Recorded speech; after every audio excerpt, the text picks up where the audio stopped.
Hi, Rich. Today we'll talk about some of the energetic directional pull or opposition. We've been talking a lot about opposition in the body and also about thinking back as you go forward when you're doing left turns.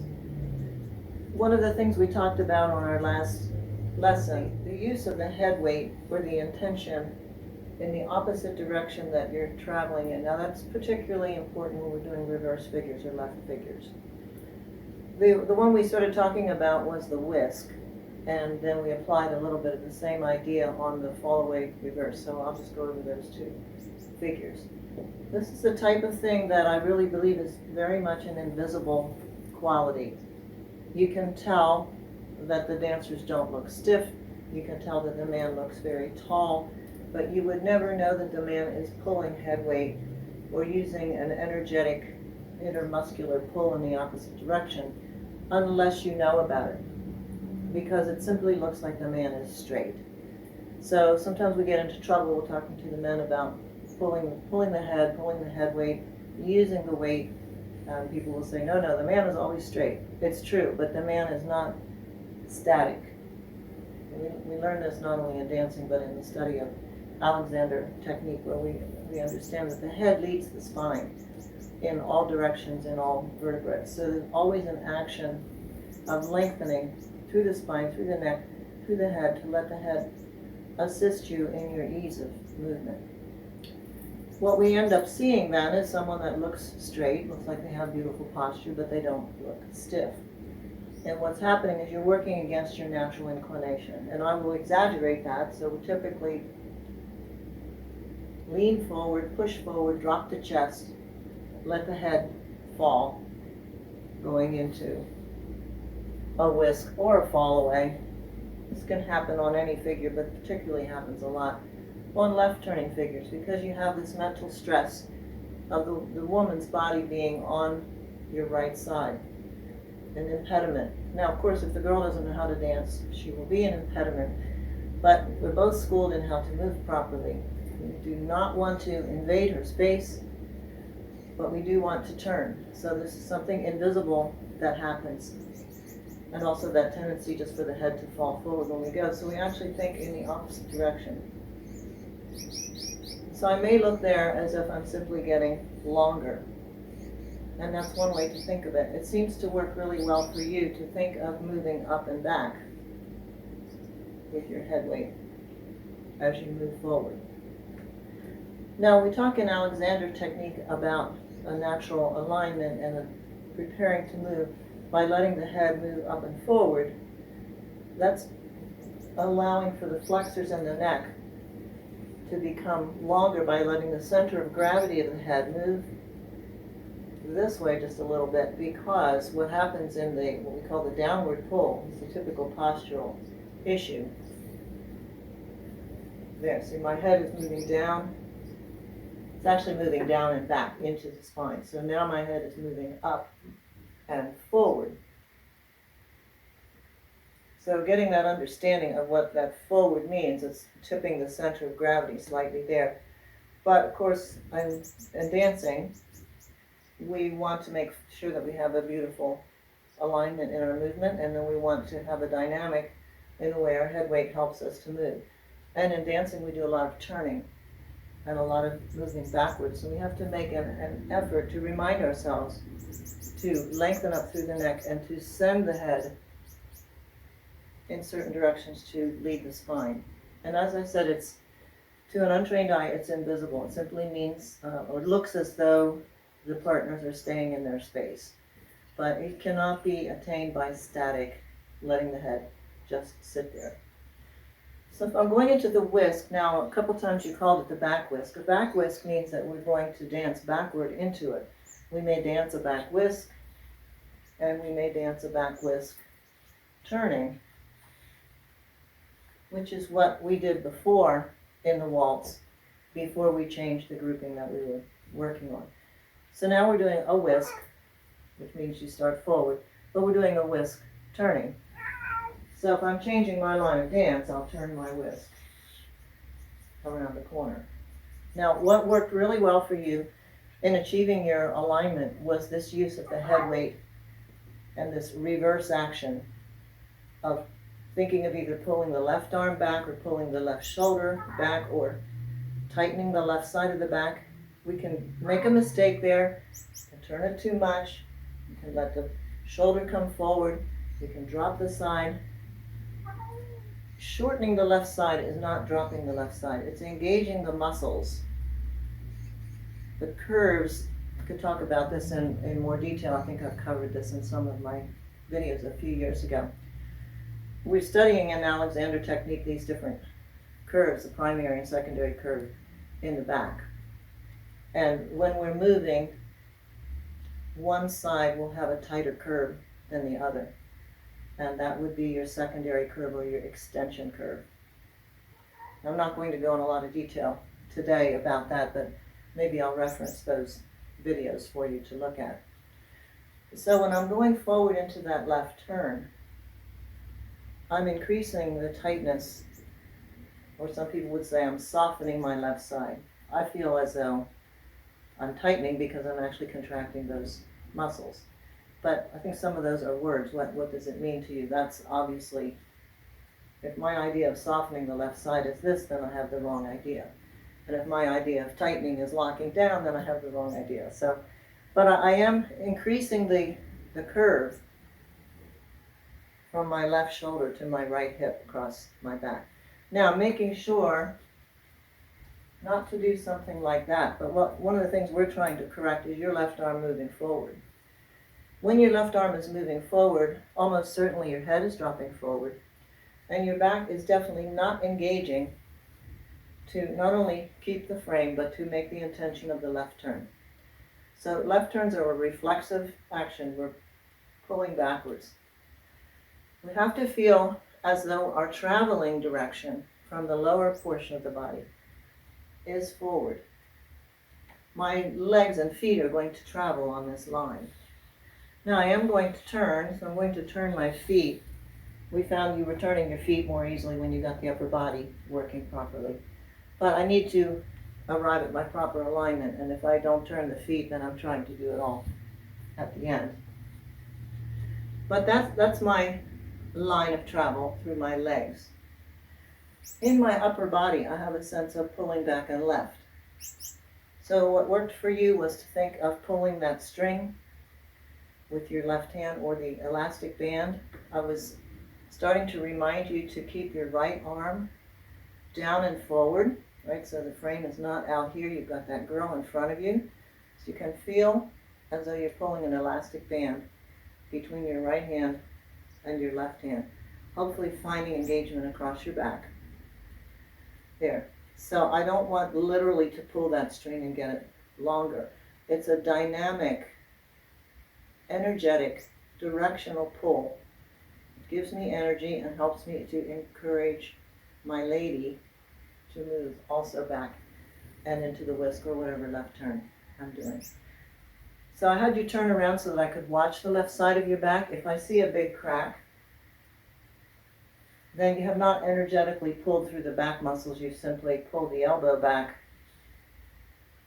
without a connection to what it's going to do for your upper body. Also notice that in some positions, I think I mentioned that on the entry to the telemark, that I was seeing a crack in the right side. So again, we're having to frequently put the right hand down and forward, pull back with the left, but not back behind you. Don't want the chicken wing. Okay, that's something you, I guess, have a good picture of when I say chicken wing. So I'm dynamically pulling my head weight, pulling my left hand, tightening the muscles on the back. I'm working in the upper body, backwards and left, to stay out of the girl's space. I'm not moving into the girl's space. Now maybe you could say, well, I'm moving into her space from my legs. A lot of these things are words, and we see what they mean. Obviously you don't want the legs sticking in there. But I feel I'm moving forward in my legs. I'm moving backward in my top. Now when you were a beginner, you wouldn't have been able to do that because you would do the natural fault that all beginners have, which is that they turn their shoulders and their head. And again, we've got the girl there, going right into her space. So I'm in an invisible way, let's say, pulling in the opposite direction. So because of this opposition, my right shoulder will continue to work backwards. It will not simply give in to this leftward pull.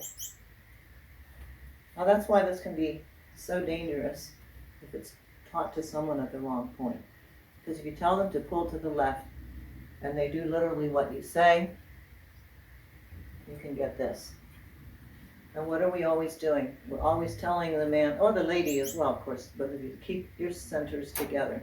So you're always feeling as though you have this little spiral to the right in order to key in with your partner.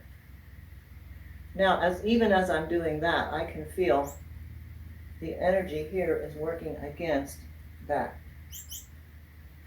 So once again, we have lots of opposing, not necessarily ideas, but opposing forces working.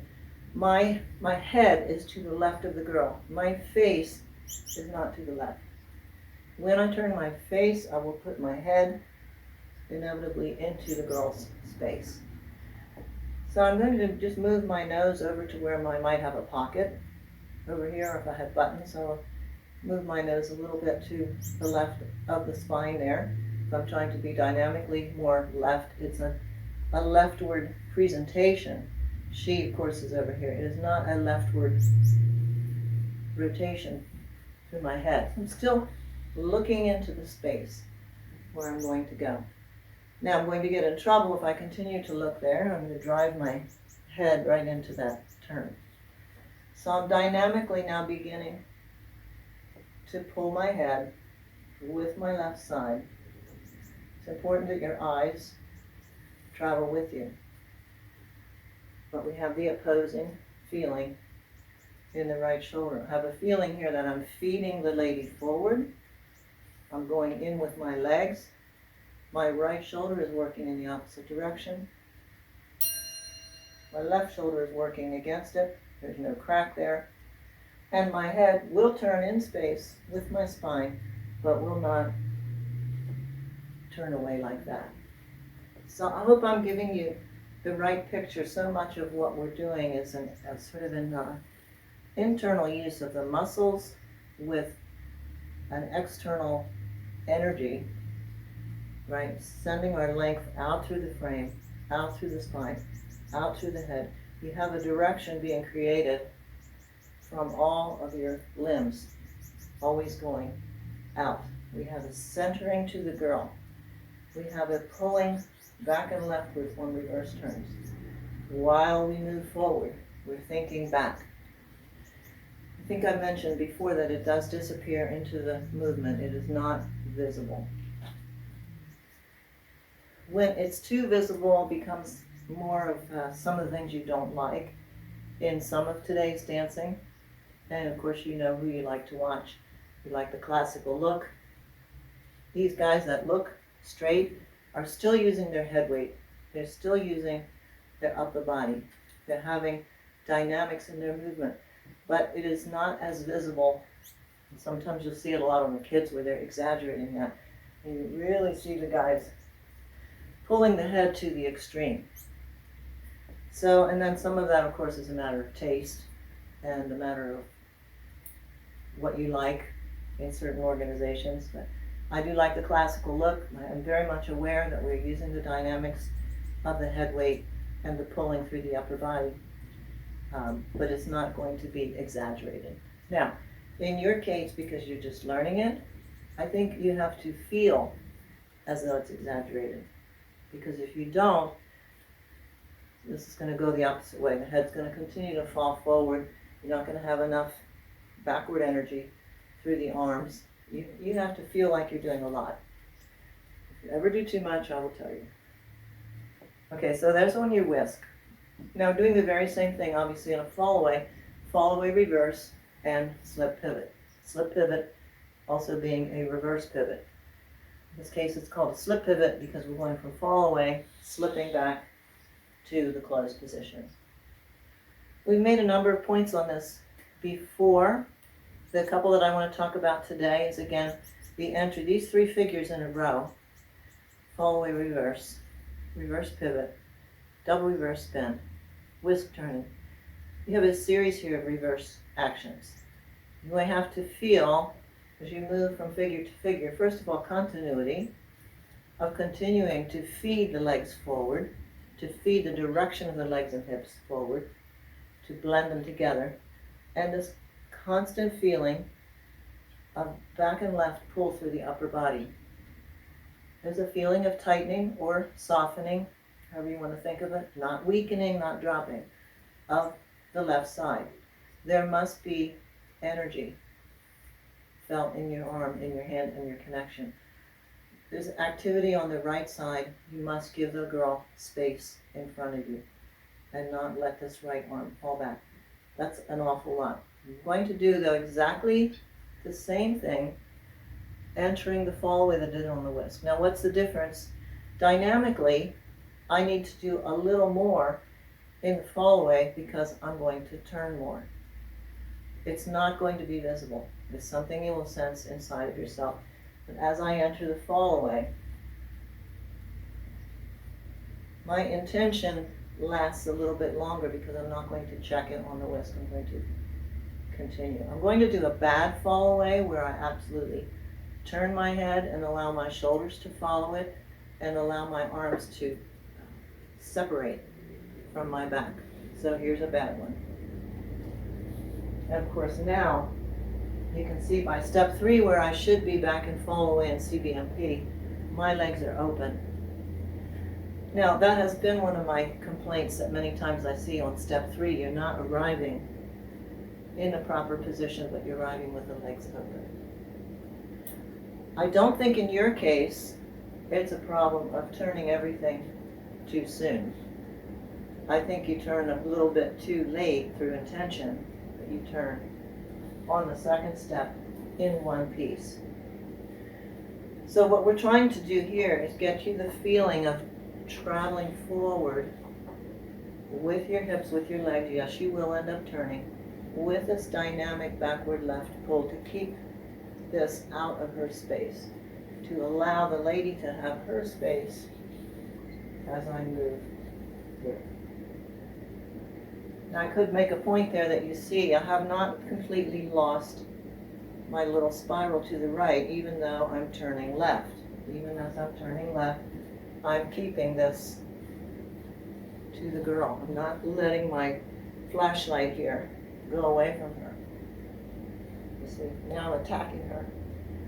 So I have this frontal feeling, but above it is that backward spiral. And now I can feel as though I'm turning more underneath so that I'm able to continue to turn left and not be too open. Now notice sometimes that you're having a flat tire on step 3. If you look in the technique, you will see that step 3 is a toe heel. The heel is on the floor. So I'm not up on 2 toes there. I'm not up high at that point. At this point, my heel has not found the floor. So make sure you're not squatted there. But as I move back, I think that's a very interesting discipline for the man because you will press the heel down,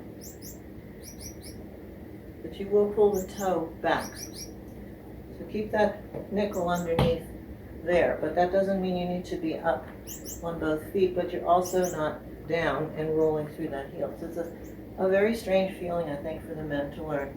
As you're pressing this heel down, you're pulling the ball.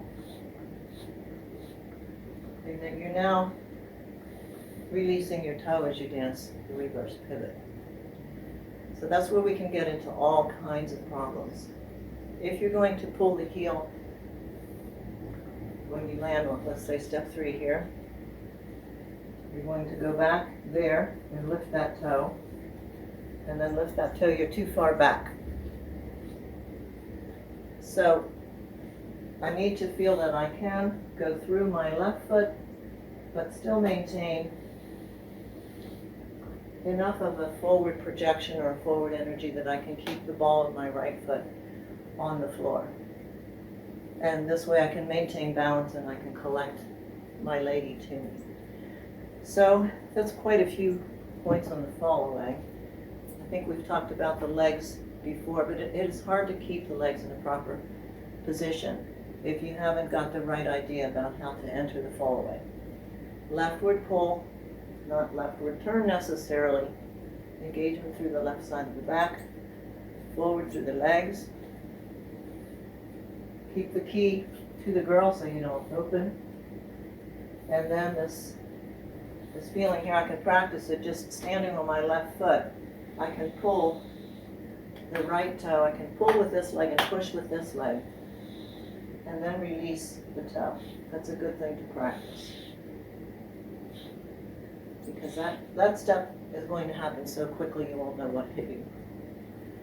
Okay, so that's quite a bit. Like I said, a lot of this is about this invisible energy and intention, getting more aware of how you're using your upper and lower body maybe in different directions at times. This feeling of engaging the head weight away from the direction you're moving in. And again, it looks as though the man is simply straight. It's like a magical thing. We see this more in the girl because of the more exaggerated curve, but even there, it kind of disappears in the movement too. You see that the lady, if she's doing this pulling action correctly, when she's softening her side, her left side, it's not dropping. She's never dropping over to the left. But the lady using this energy and this direction through her head weight will never feel stiff or heavy, and she won't look stiff. But to the untrained eye, it does look like she's just keeping her position. So if you have any questions about all this, we'll talk about it Friday. I'm sure you will. We could look at a lot of other figures, but for today, we'll just talk about those. Fallaway reverse, whisk, and then I didn't talk about the double reverse much today, but it would be, again, important that as I finish my reverse pivot and go into the double reverse, so I've got the same feeling of pulling back and left through my upper body, swinging forward through my legs, and that will cause my turn to happen. And then as I finish, again, you have to be careful. So each of these left turns moving into the other left turns. All right, good. So I will see you on Friday.